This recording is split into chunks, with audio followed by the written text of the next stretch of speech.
Modal Bapak Iwan Setiawan, yang terhormat kepada para narasumber, serta yang terhormat Bapak Ibu anggota HKPM, peserta webinar dan rapat anggota tahunan atau RAT tahun 2022, baik yang hadir langsung maupun secara virtual melalui Zoom.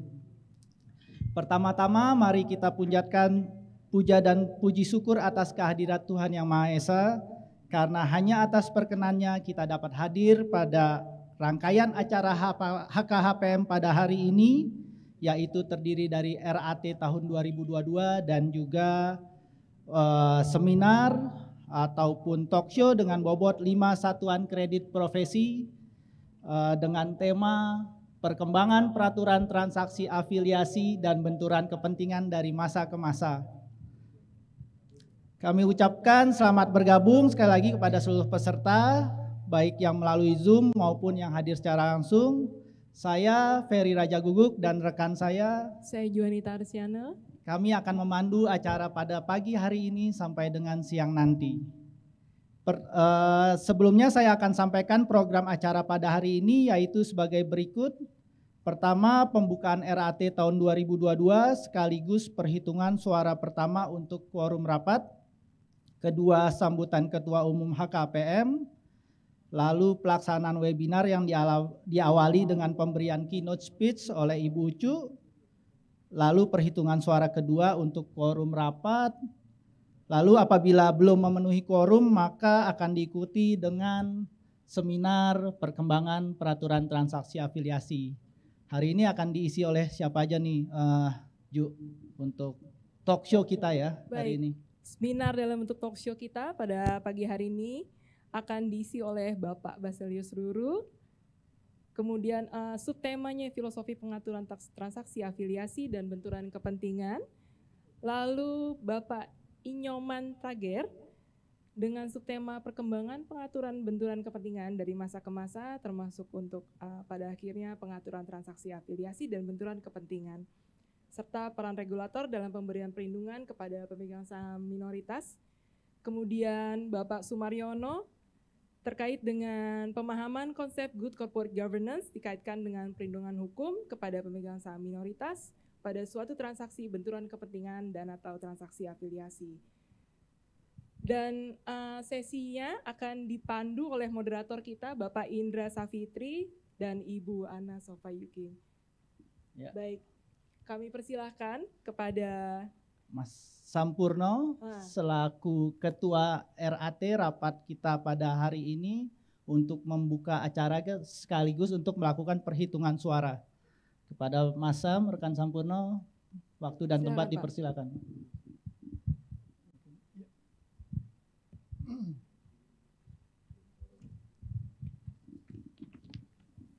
Bismillahirrahmanirrahim. Assalamualaikum warahmatullahi wabarakatuh dan salam sejahtera untuk kita semua. Salam sehat selalu ya. Selamat pagi ya. Terima kasih pada kesempatan yang berbahagia pagi ini ya. Saya mengucapkan selamat datang tentunya pada seluruh peserta, anggota, undangan dan narasumber yang terhormat tentunya untuk mengikuti rangkaian acara pada hari ini, yaitu berupa utamanya adalah rapat anggota tahunan dan juga nanti akan diselingi dengan acara seminar ya dengan bobot 5 SKP ya dengan judul perkembangan peraturan transaksi afiliasi dan benturan kepentingan dari masa ke masa. Jadi memang pada kesempatan pagi ini kita harus bersyukur dan beruntung ya. Kenapa? Karena telah hadir nantinya di hadapan kita adalah narasumber pelaku sejarah nih ya, baik dari pelaku sejarah pembuatan peraturan mengenai transaksi afiliasi dan benturan kepentingan maupun juga pelaku sejarah praktisi ya. Jadi dari rekan-rekan senior HKPM ya. Kita sudah melihat di sini ada yang terhormat para narasumber yaitu Pak Baselius Ruru ya dan juga Pak Nyoman Cager. Beliau adalah pelaku sejarah dari sisi otoritas ya yang membina kita semua selama ini ya, dan juga dari pelaku atau praktisi telah hadir juga rekan senior yang terhormat Pak Sumaryono ya. Jadi ini kesempatan yang sangat langka yang kita berharap mungkin tiap tahun nanti bisa seperti ini ya. Jadi ada temu antara senior pasar modal ya dengan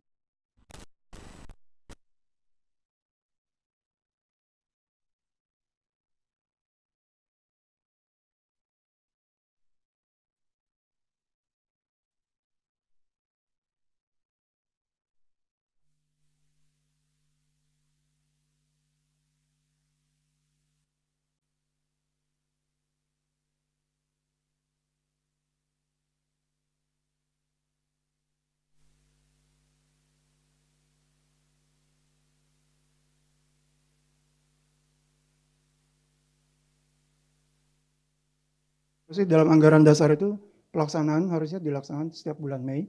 Ya, cuman kita sedang menghadapi situasi sulit, yaitu ada pandemi COVID. Jadi memang penyelenggaraan secara rutin tadi agak sulit ya ketika kita tetapkan di waktu sesuai dengan anggaran dasar.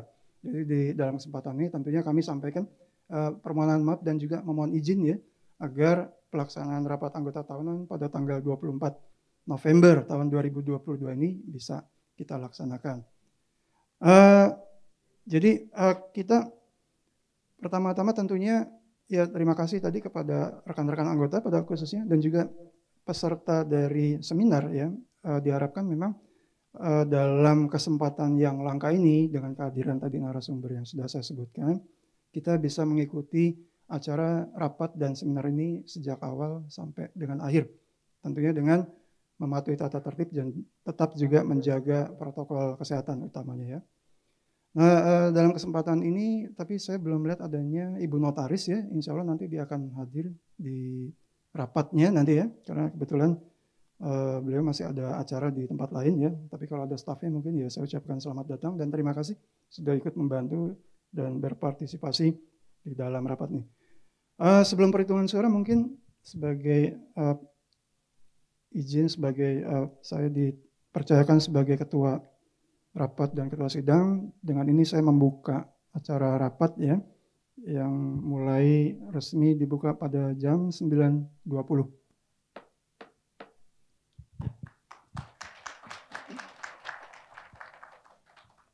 Baik, untuk menyingkat waktu, jadi saya akan coba sampaikan info dari panitia ya, penerima absensi di depan, sampai dengan jam 9.20 ini tadi, peserta yang sudah hadir ya, baik secara fisik dan juga kuasanya yang sah, ya itu seluruhnya berjumlah 154 orang.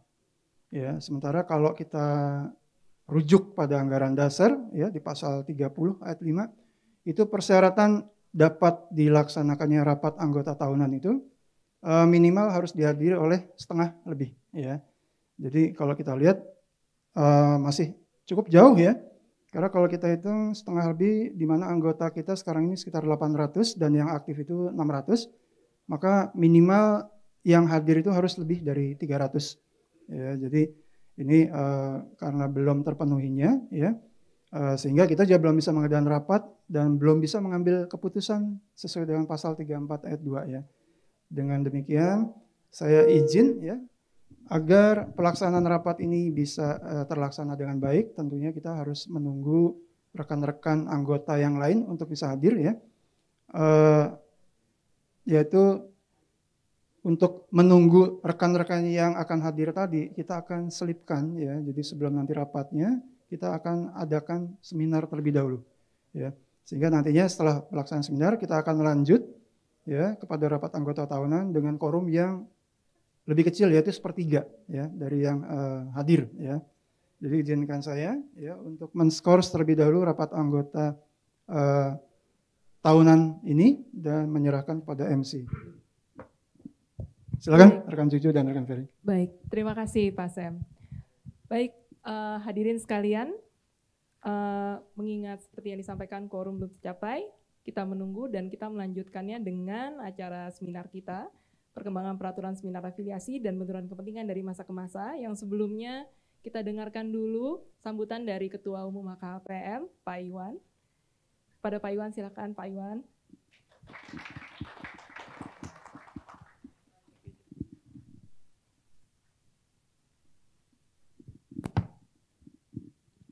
Bismillahirrahmanirrahim. Assalamualaikum warahmatullahi wabarakatuh. Salam sejahtera buat kita semua. Selamat pagi, salam sehat buat Bapak, Ibu, rekan-rekan semua yang hadir pada kesempatan kali ini. Yang saya hormati Ibu Ucu Rufaida yang hadir melalui virtual secara online beserta jajarannya, dan yang saya hormati narasumber kita hari ini dan juga para moderator, Pak Basilius Ruru, Pak Nyoman Cagar, Pak Sumaryono. Saya kebiasaan manggilnya Opa soalnya, jadi agak kaget ya manggilnya Opa Pak Sumaryono nih, Pak Sumaryono. Dan juga moderator kita, Bang Indra, biasa manggil Abang, dan Ana. Juga kesempatan ini saya salam ke teman-teman semua, para senior yang hadir pada saat ini. Ada Mas Yon hadir pada saat ini, ada Mbak Nini tadi saya lihat hadir juga. Terima kasih sudah hadir. Demikian juga ada beberapa yang hadir lewat online, Pak Ruru, Pak Nyoman. Saya lihat ada Ibu Ratna tadi, beliau sempat teks saya katanya akan hadir meskipun sedang kurang enak badan. Beliau menyempatkan diri untuk ikut dalam pertemuan kali ini. Bapak Ibu yang saya hormati, acara kali ini memang agak sedikit berbeda dengan sebelumnya. Setelah pandemi kita selalu hadir melalui virtual, selalu secara online. Nah, dalam kesempatan kali ini dari teman-teman menggagas bahwa kita akan buat secara hybrid. Kita mulai hal ini dikarenakan ada beberapa keringanan untuk kita mulai bisa bertemu. Sehingga kedepannya termasuk nanti insya Allah kita akan secara online juga dan hybrid kita kepadukan. Untuk yang di Jakarta atau dan di Jabodetabek mungkin akan kita lakukan secara offline. Kita akan berkumpul seperti ini, medianya sama, kita pakai exam.net. Nah, untuk acara kali ini memang kita melihat bahwa topik yang menarik adalah terkait dengan transaksi afiliasi. Ini mungkin kalau cerita sedikit, di ruangan ini aja saya rasa yang berkesempatan melihat hanya peraturan 9S1 yang mengatur soal transaksi benturan tanpa afiliasi, mungkin banyak yang belum lihat nih ya. Jadi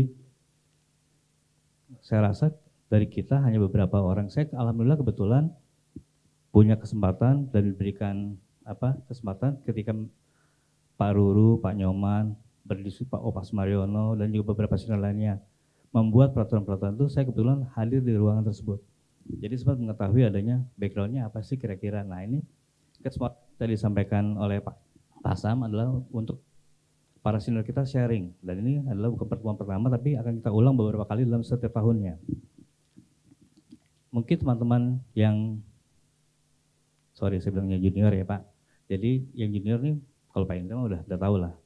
Tahun 2008 itu baru dibentuk adanya transaksi afiliasi dan benturan. Sebelumnya 9S1 hanya mengatur transaksi benturan kepentingan, gitu ya Pak Nyoman ya. Jadi baru tahun 2008, tapi bukan berarti transaksi afiliasi itu baru muncul sejak itu, tapi muncul itu sejak undang-undang kita sudah ada. Bahkan sejak SK Menteri Keuangan S456 ya Pak ya, SK 456 itu sudah ada, cuman baru dibentuk tahun 2008 adanya transaksi afiliasi dan benturan.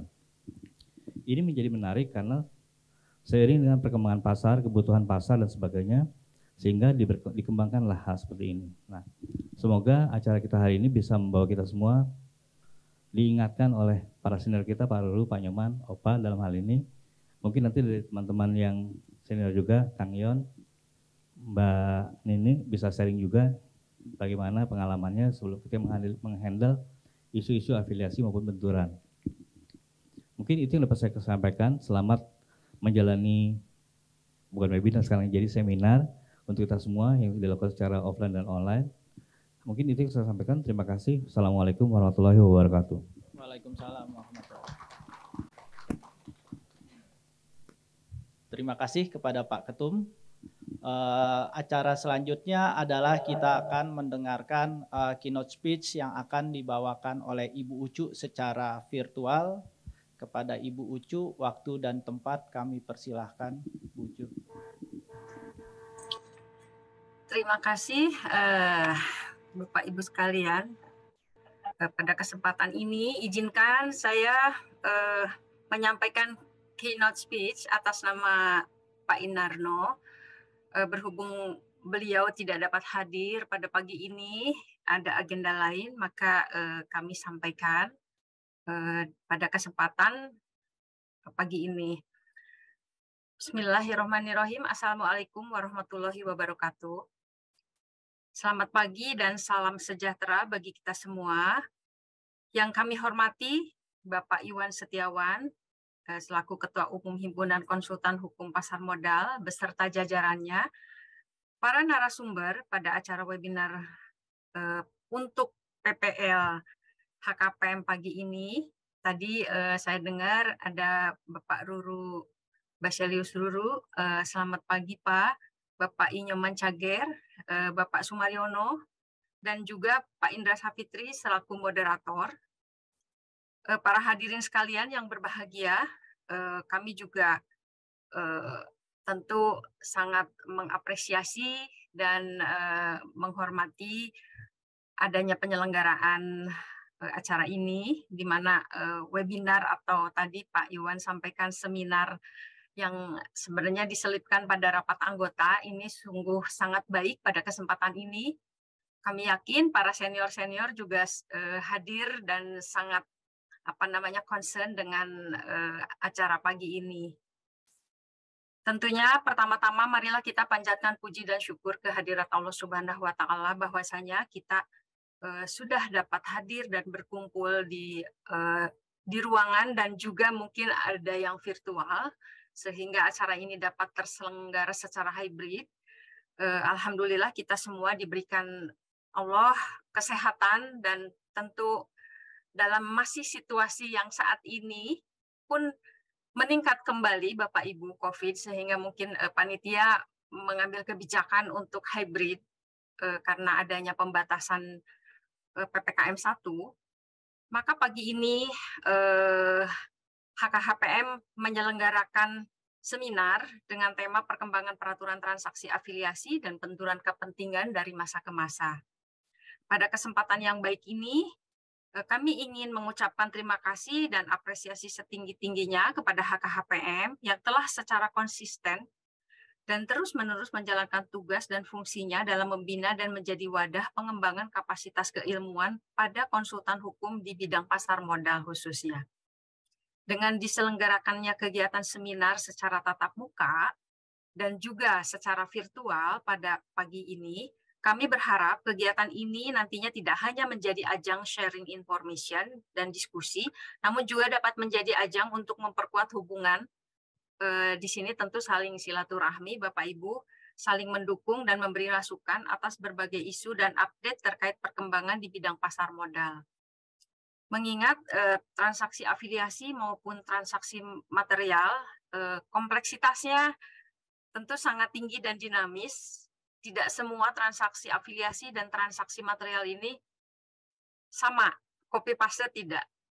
Setiap kegiatan di transaksi afiliasi maupun transaksi material pada aksi korporasi di emiten atau perusahaan TBK, ini variasinya sangat banyak Bapak Ibu, sehingga memerlukan ketelitian kita semua bersama-sama.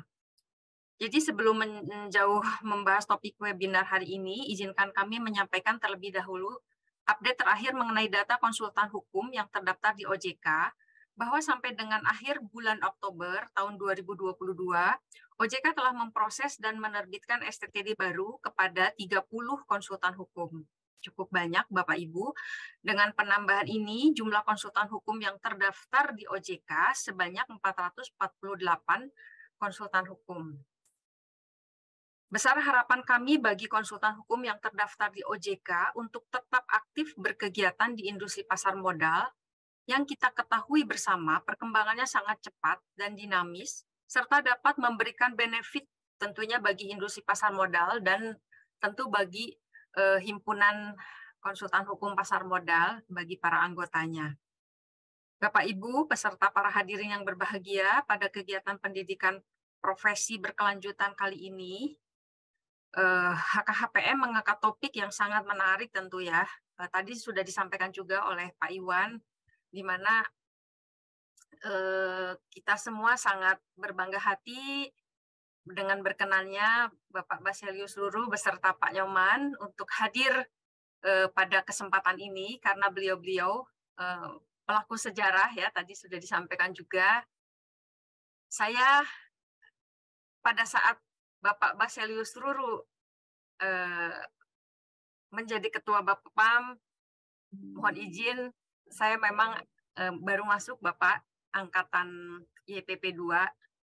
Jadi mungkin di generasi kami, kebetulan juga ada teman-teman tim yang ikut merancang Undang-Undang Pasar Modal beserta tim Pak Nyoman waktu itu. Jadi kami generasi yang dari awal Undang-Undang Pasar Modal, alhamdulillah sudah ikut terlibat. Sebagaimana Bapak Ibu ketahui bahwa pengaturan transaksi benturan kepentingan telah diatur di dalam pasal 82 ayat 2 Undang-Undang Nomor 8 Tahun 95 tentang pasar modal yang menyatakan bahwa Bapepam dalam hal ini memang sudah menjadi OJK, dapat mewajibkan emiten atau perusahaan publik untuk memperoleh persetujuan mayoritas pemegang saham independen apabila emiten atau perusahaan publik tersebut melakukan transaksi di mana kepentingan ekonomis emiten atau perusahaan publik tersebut berbenturan dengan kepentingan ekonomis pribadi, direktur, komisaris, atau pemegang saham utama emiten atau perusahaan publik dimaksud. Jadi itu di dalam pasal yang sudah tercantum di dalam Undang-Undang Pasar Modal tahun 95, Bapak Ibu, ini memang sudah sangat lama bahwa Bapak PAM saat itu di bidang pasar modal sangat konsen terhadap transaksi afiliasi terkait benturan kepentingan ini. Kemudian pengaturan mengenai transaksi benturan kepentingan lebih lanjut, ini diturunkan di dalam peraturannya waktu itu masih dalam peraturan nomor 9E1 ya tahun 2009. 9E1 dulu di kalangan senior konsultan hukum nih sangat terkenal ya. 9E1 dan 9E2 tentunya, transaksi afiliasi dan transaksi benturan kepentingan serta transaksi material pengaturannya. Jadi selama kurang lebih 10 tahun peraturan tersebut memang belum disempurnakan ya pada saat tersebut. Nah, baru pada tahun 2020 sudah menjadi OJK saat itu dilakukan penyempurnaan atas peraturan tersebut dan terbitlah POJK nomor 42 tahun 2020 tentang transaksi afiliasi dan transaksi benturan kepentingan. Kemudian untuk POJK nomor 42 tahun 2020 ketentuan mengenai ketentuan yang mengatur transaksi afiliasi dan transaksi benturan kepentingan yang sudah tidak sesuai itu disesuaikan kembali ya Bapak Ibu, jadi ada revisi kembali. Kemudian Bapak Ibu, para hadirin yang kami hormati, OJK berharap dengan penerbitan POJK nomor 42 tahun 2020 dapat meningkatkan kualitas keterbukaan dari perusahaan terbuka di pasar modal dalam hal melakukan transaksi yang termasuk kategori transaksi afiliasi dan atau transaksi benturan kepentingan. Di mana prinsip keterbukaan inilah yang menjadi indikator utama, khususnya di bidang pasar modal dalam melakukan pengawasan dan pembinaan terhadap stakeholders yang berkegiatan di industri pasar modal. Adapun untuk hal-hal pokok pengaturan dalam POJK nomor 42 tahun 2020 tentang transaksi afiliasi dan transaksi benturan kepentingan, antara lain definisi mengenai transaksi afiliasi dan transaksi benturan kepentingan, kemudian ruang lingkup dan prosedur transaksi afiliasi, kemudian keterbukaan informasi transaksi afiliasi dan transaksi benturan kepentingan, pengungkapan dan pelaksanaan kembali prosedur transaksi afiliasi dan transaksi benturan kepentingan, serta media pengumumannya. Jadi apabila ada transaksi afiliasi dan atau transaksi benturan kepentingan, tentu harus diumumkan di media ya, di POJK ini telah diatur. Dalam kaitannya dengan peran Bapak Ibu sebagai konsultan hukum pasar modal, OJK berharap Bapak Ibu dapat membantu atau memberikan masukan kepada perusahaan terbuka yang Bapak Ibu tangani dalam hal mendeteksi secara awal apakah transaksi yang dilakukan perusahaan terbuka tersebut mengandung transaksi afiliasi dan atau transaksi benturan kepentingan. Hal ini sangat penting bagi para profesional untuk mendeteksi kenapa agar pada saatnya katakanlah telah dilakukan keterbukaan informasi, tidak terjadi hal-hal yang menurut regulator nanti ternyata ini transaksi afiliasi yang mengandung benturan kepentingan gitu ya.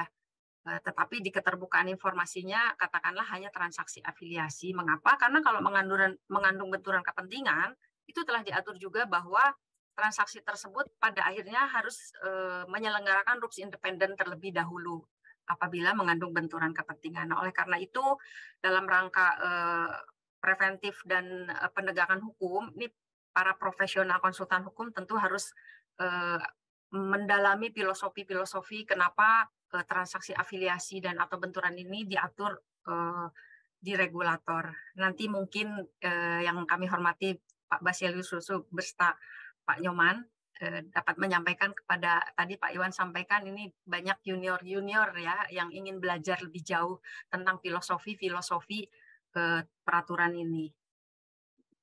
Bapak Ibu, dengan diselenggarakannya seminar ini, mudah-mudahan dapat meningkatkan juga kompetensi ya, selain memang untuk mengupdate perkembangan-perkembangan situasi di industri pasar modal saat ini yang berkaitan dengan transaksi afiliasi. Di sisi lain, tentu peningkatan koordinasi dan peran dari masing-masing pemangku kepentingan untuk dapat bersama-sama mencari solusi atas tantangan yang dihadapi dalam pengembangan pasar modal di Indonesia. Dan berbagai upaya tentu tidak dapat berjalan efektif tanpa dukungan dari seluruh stakeholders, termasuk dari Bapak Ibu selaku konsultan hukum di industri pasar modal. Kemudian kami berharap juga Bapak Ibu dapat terus menjaga independensi dan integritas dalam memberikan advice dan penilaian atau dalam menerbitkan opini, karena salah satu pintu fraud bermula dari ketidakjujuran dalam persoalan independensi ini. Dengan demikian diharapkan dapat juga menjaga dan bahkan meningkatkan kepercayaan investor terhadap pasar modal Indonesia. Selain itu, melalui kegiatan seminar hari ini, kami juga berharap dapat memperoleh masukan atau pandangan dari Bapak Ibu mengenai solusi atas tantangan-tantangan yang dihadapi dalam rangka implementasi pengaturan mengenai transaksi afiliasi dan benturan kepentingan di pasar modal Indonesia. Bapak Ibu sekalian, akhir kata saya menyampaikan apresiasi kepada HKHPM yang telah menyelenggarakan kegiatan seminar secara offline maupun online pada hari ini. Semoga kegiatan ini memberikan manfaat bagi kita semua, khususnya bagi pasar modal Indonesia. Demikian yang dapat kami sampaikan. Mudah-mudahan seminar ini dapat berjalan dengan baik. Selamat menjalankan seminar dan berdiskusi. Waalaikumsalam warahmatullahi wabarakatuh. Jakarta, 24 November 2022, Inarno Jayadi, Kepala Eksekutif Pengawas Pasar Modal Otoritas Jasa Keuangan. Demikian kami sampaikan keynote speech dari Bapak Inarno. Mudah-mudahan dapat sampai ke hati Bapak Ibu sekalian. Selamat mengikuti seminar. Assalamualaikum warahmatullahi wabarakatuh. Waalaikumsalam warahmatullahi wabarakatuh. Terima kasih kami ucapkan sekali lagi kepada Ibu Ucu atas keynote speech yang telah diberikan. Selanjutnya kami akan memberikan kenang-kenangan secara simbolis kepada Ibu Ucu. Kami persilahkan kepada Ketua Umum kami untuk memberikan kenang-kenangan secara simbolis kepada Ibu Ucu.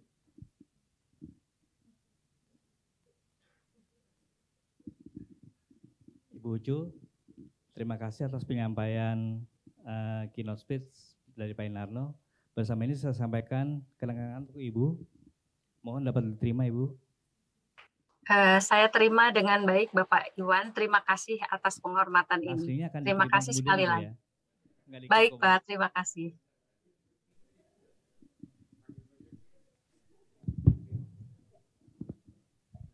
Ya, terima kasih. Selanjutnya kita akan melakukan foto bersama dengan Ibu Ucu juga, khususnya pada para anggota peserta seminar yang hadir secara online. Jadi kami persilahkan kepada para peserta seminar secara online yang masih belum menyalakan fitur videonya untuk menyalakan fitur video selama kurang lebih 2 atau 3 menit. Ada 4 slide di Zoom saya, jadi akan beberapa kali dilakukan pengambilan foto. Mohon dibuka terus kameranya. Oke, slide pertama. Slide kedua. Slide ketiga. Terakhir, slide keempat. Oke, terima kasih. Ya, terima kasih Bapak Ibu sekalian. Kepada Ibu Ucu, apabila Ibu masih ada kegiatan lain, dipersilahkan untuk meninggalkan acara seminar ini.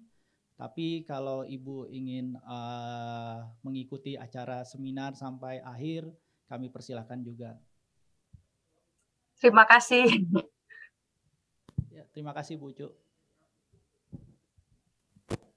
Ya, sampailah kita ke acara selanjutnya yang pastinya akan menarik bagi kita semua karena kita akan mendengarkan cerita, pengalaman dari para senior kita, para living legend kita di dunia pasar modal.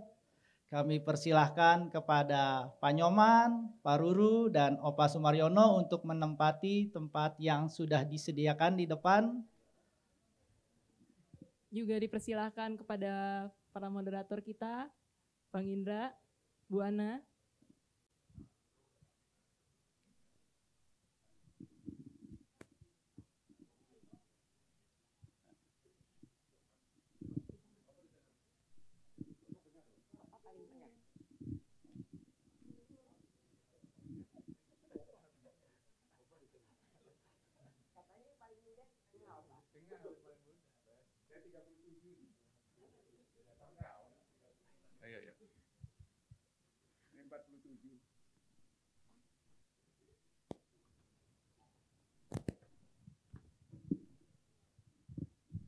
Assalamualaikum warahmatullahi wabarakatuh.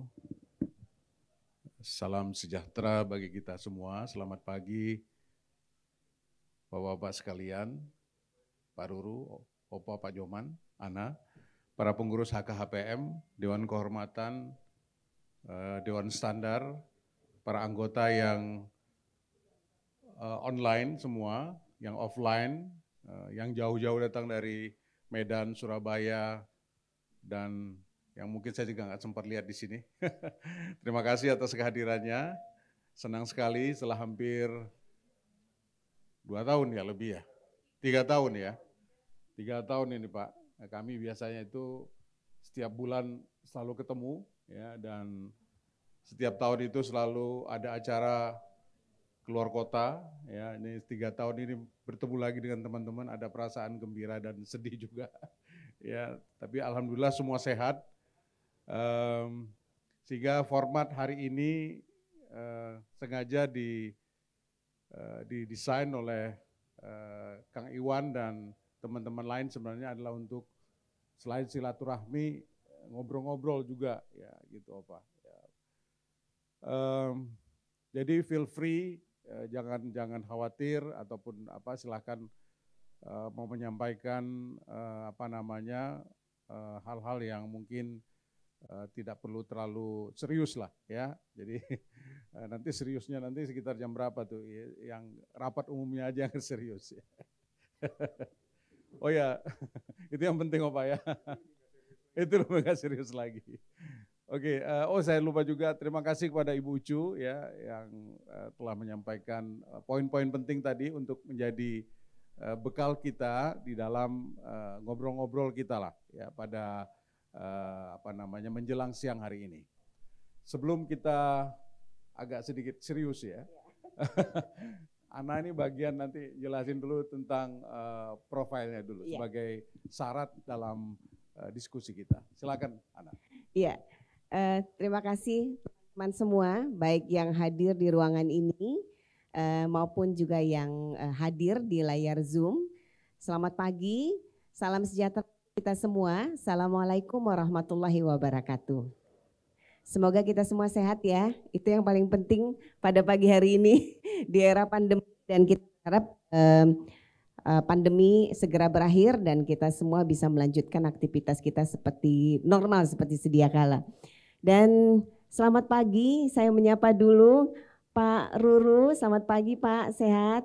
Alhamdulillah. Kemudian Opa, saya panggilnya biasanya Opa, jadi kalau disuruh panggil Pak Sumarjono agak kikuk. Bisa 2, Opa Sumaryono. Opa Sumaryono. Opa Sumaryono, selamat pagi, sehat ya? Oke, Pak Cager, selamat pagi Pak. Selamat pagi, dan selamat pagi lagi sekali lagi untuk semuanya. Hari ini kita membahas mengenai transaksi afiliasi dan benturan kepentingan.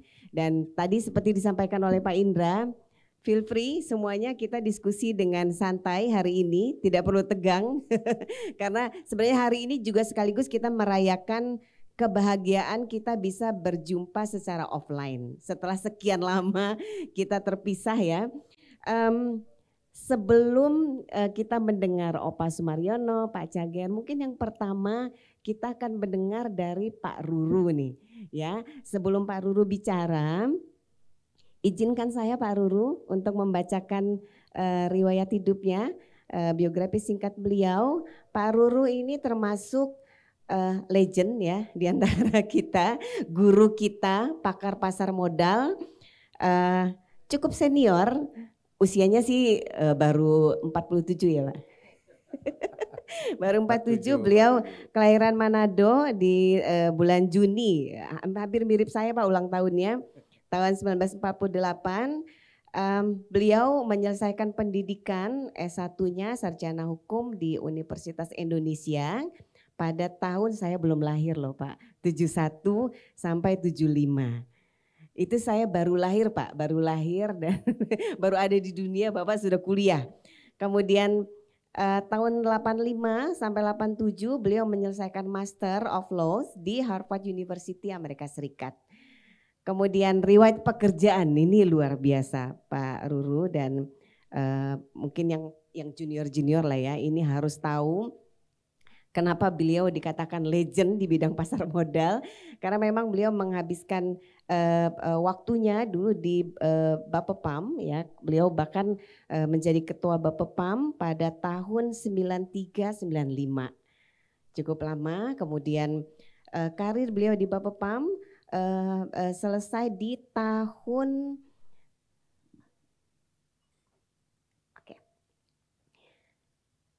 tahun berapa nih Bapak? Di Bapepam kemudian selanjutnya langsung menjadi asisten menteri ya Pak? Dirjen dulu, oke. Dirjen Pembinaan BUMN, Departemen Keuangan, oke. Kemudian pada tahun 89-99 beliau menjadi asisten menteri, deputi bidang usaha kompetitif, Badan Pengelola BUMN. Kemudian tahun 99 sampai 2000 beliau menjadi asisten Menteri Deputi Bidang Usaha Pertambangan dan Argo Industri, Kantor Menteri Negara Pendayagunaan BUMN. Kemudian tahun 2001 beliau menjadi Deputi Menteri Negara, Deputi Kepala Badan Penanaman Modal dan Pembinaan BUMN, Bidang Pengawasan dan Pengendalian. Lagi-lagi Kantor Menteri Negara BUMN. Kemudian tahun 2001 beliau menjadi Sekretaris Kementerian Badan Usaha Milik Negara. Nah, aktivitas beliau selain di pemerintahan, beliau juga menjadi komisaris utama, cukup banyak ya Pak.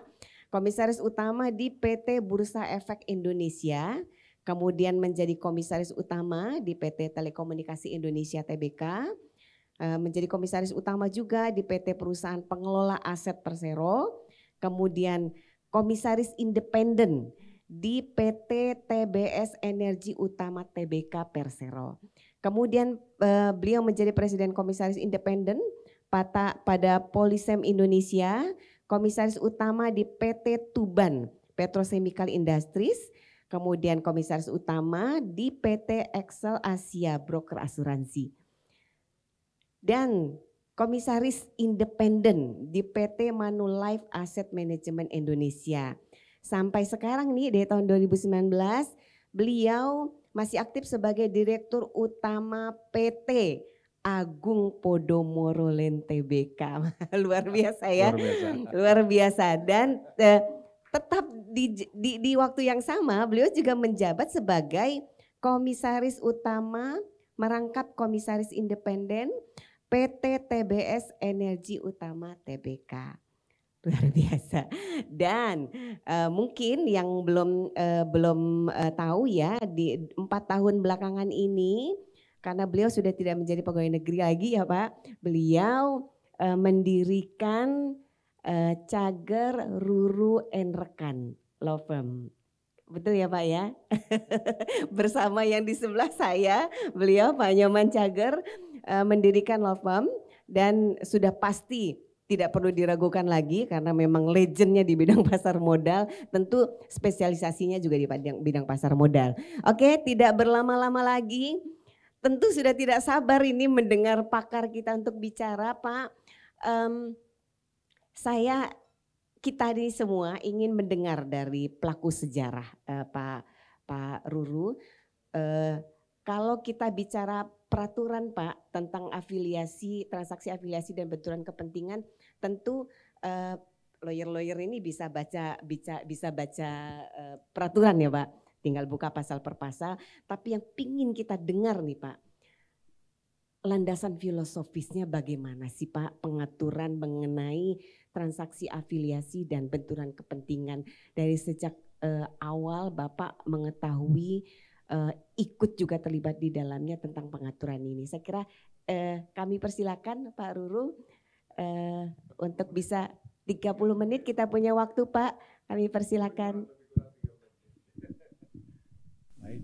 Terima kasih Mbak Ana, terima kasih Pak Indra, Pak Opa Sumaryono, Pak Nyoman, Pak Aris, Pak Iwan, dan Bapak Ibu sekalian.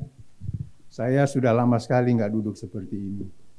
Duduknya sih sering, tapi seperti dalam forum seperti ini sudah hitung jari, kalau enggak jarinya juga kehitung. Jadi terima kasih untuk kesempatan yang diberikan ke saya untuk sharing mengenai apa-apa yang saya alami pada waktu sama-sama dengan Pak Nyoman kita merumuskan Undang-Undang Pasar Modal. Ada beberapa hal mungkin yang saya perlu koreksi. Itu semua yang disebutkan sebagai komisaris itu past and present. Jadi nggak semua sampai sekarang masih begitu. Lalu gimana kerjanya kalau ada beberapa yang masih aktif, tapi sesuai dengan aturan OJK, kalau sudah merangkap direksi tidak boleh lagi lebih dari sekian. Tetapi saya masih aktif di non-TBK dan beberapa kegiatan sosial dan lain-lain. Supaya rambut tetap putih walaupun nggak rontok gitu. Jadi mengenai masalah afiliasi. Sebenarnya kalau kita kembali ke perspektif pada waktu Undang-Undang Pasar Modal baru mau disiapkan. Dan terutama pada tahun 77, pada waktu pasar modal diaktifkan kembali, setelah sekian lama dorman, kita hanya menggantungkan kegiatan pengaturan landasannya pada Undang-Undang Bursa tahun 52. Undang-Undang Bursa ini sangat simpel, dia hanya mengatur mengenai bursa. Tidak mengatur mengenai hal-hal yang berkaitan dengan bagaimana kepentingan investor, bagaimana mengenai kegiatan-kegiatan profesi, dan lain-lain sebagainya yang sekarang sudah diatur di Undang-Undang Pasar Modal. Nah, pada tahun 90 ingat saya, atas inisiatif dari Bapepam dan juga Departemen Keuangan pada umumnya, kita menyiapkan suatu rancangan yang dikenal akhirnya menjadi, kalau tidak salah, Keputusan Menteri Keuangan nomor 1548. Itu adalah cikal bakal dari Undang-Undang Pasar Modal.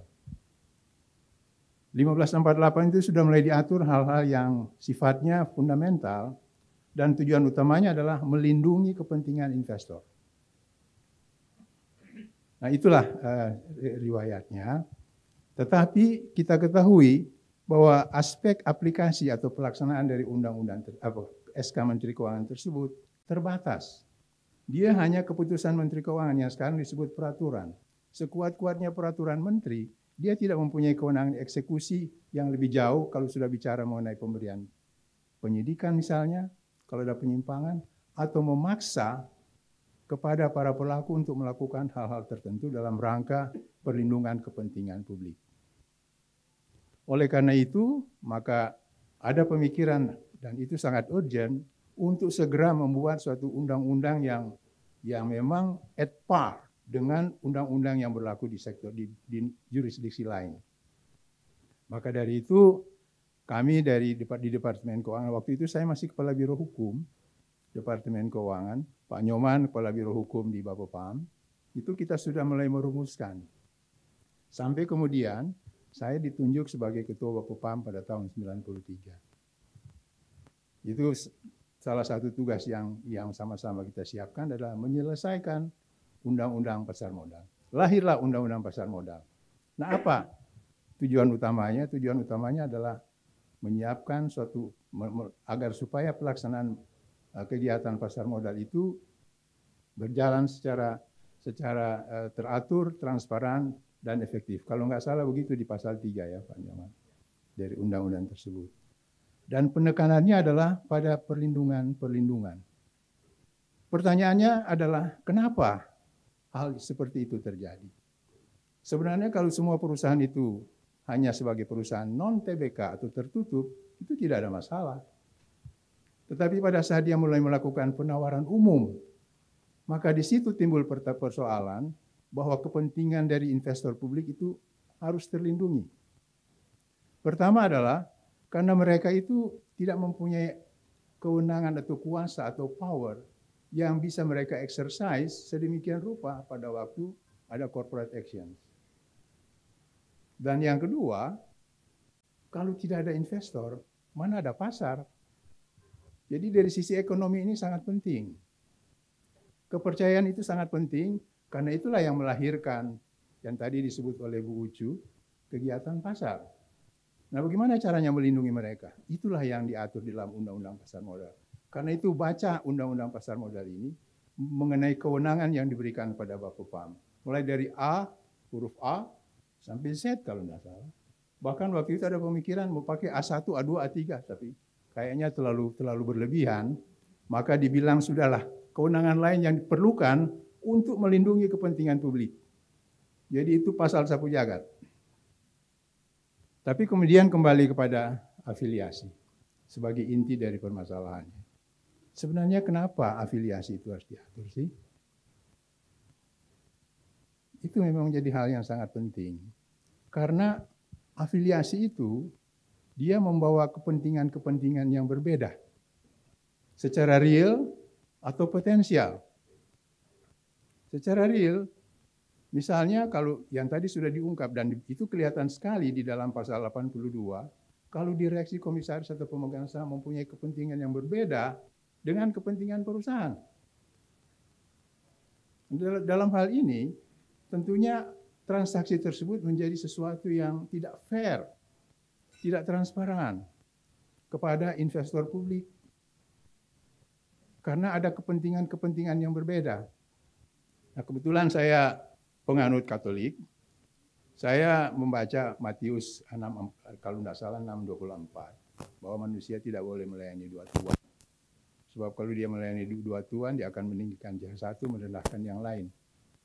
Itu saya ingat waktu saya belajar di Harvard dulu, Profesor Detlef Fach mengatakan, that is the essence of corruption. Bahwa kalau ada dua kepentingan berbeda dilaksanakan pada satu saat yang sama, pasti ada unsur lain yang ada di situ yang terlaksana. Dan yang paling dekat dengan yang bersangkutan itulah yang akan dilaksanakan. Maka dari itu, aturan-aturan yang berkaitan dengan perlindungan pada afiliasi perlindungan pada investor dalam kaitan dengan transaksi afiliasi, itu menyangkut perlindungan pada kepentingan publik. Karena mereka itu boleh dikatakan in a lesser power dibandingkan dengan mereka yang duduk di perusahaan. Direksi, komisaris, pemegang saham. Karena juga perusahaan-perusahaan yang go public di kita itu hanya sekitar paling tinggi 35%. Jadi controlling shareholder itu masih ada pada founder dan sejenisnya. Nah, itu hal-hal yang perlu dilakukan supaya dengan demikian maka investor dalam hal ini investor publik yang kemudian menjadi pihak independen, mereka lah yang harus dilindungi. Caranya bagaimana? Saya kira nanti dijelaskan lebih lanjut oleh Pak Marion dan Pak Nyoman, bahwa dalam hal ada transaksi yang mengandung benturan kepentingan, mereka lah yang terlebih dahulu harus memutuskan. Dan ini nampaknya banyak orang yang menganggap, kok enggak fair ya? Mestinya mayoritas dong yang mutusin. Mestinya mayoritas yang putuskan. Kenapa lalu mereka? Tapi esensinya adalah bahwa kalau sekiranya mereka tidak diberikan kewenangan seperti itu, pasti kepentingan mereka itu tidak terlindungi.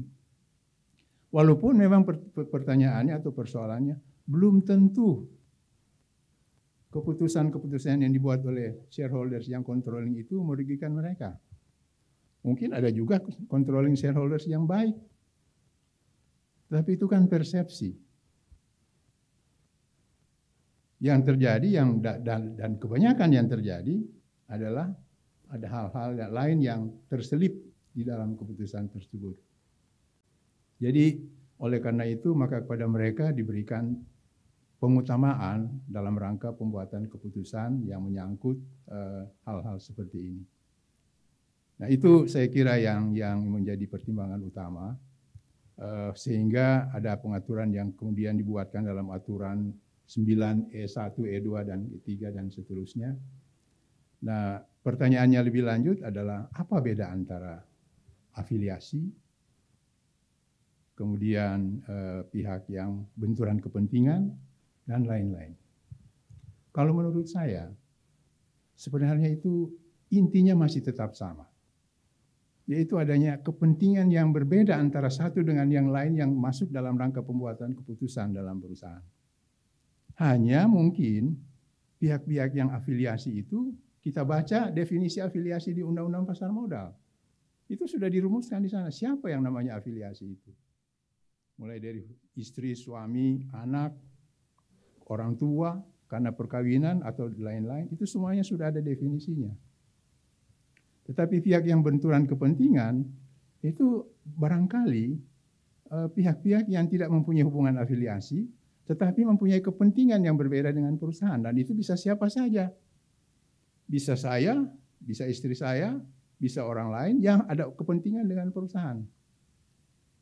Jadi hal seperti itu saya kira yang kemudian membedakan dan memisahkan antara afiliasi dan benturan kepentingan. Tetapi menurut pendapat saya, esensinya, the essence of the problem itu masih tetap pada adanya conflict of interest.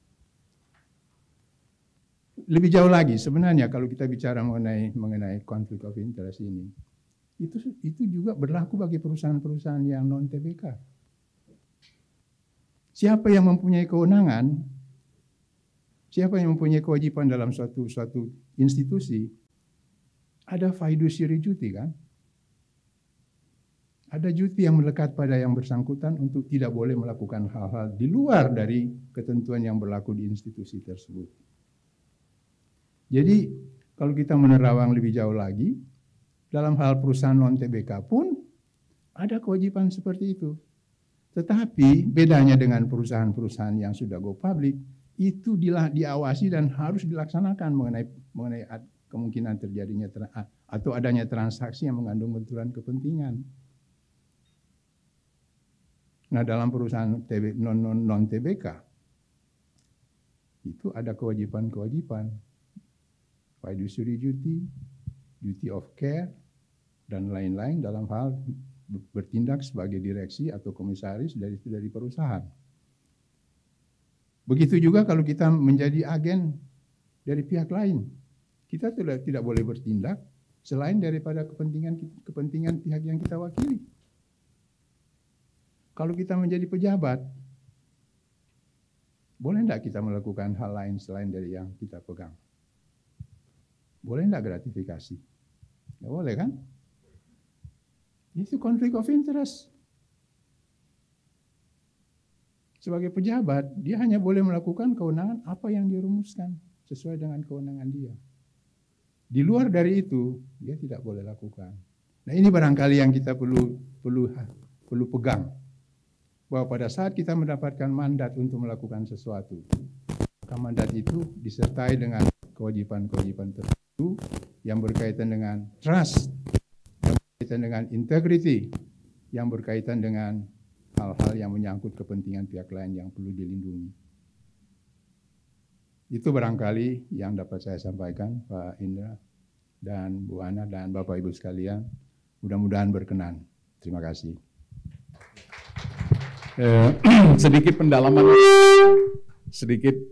sedikit Pak, supaya antara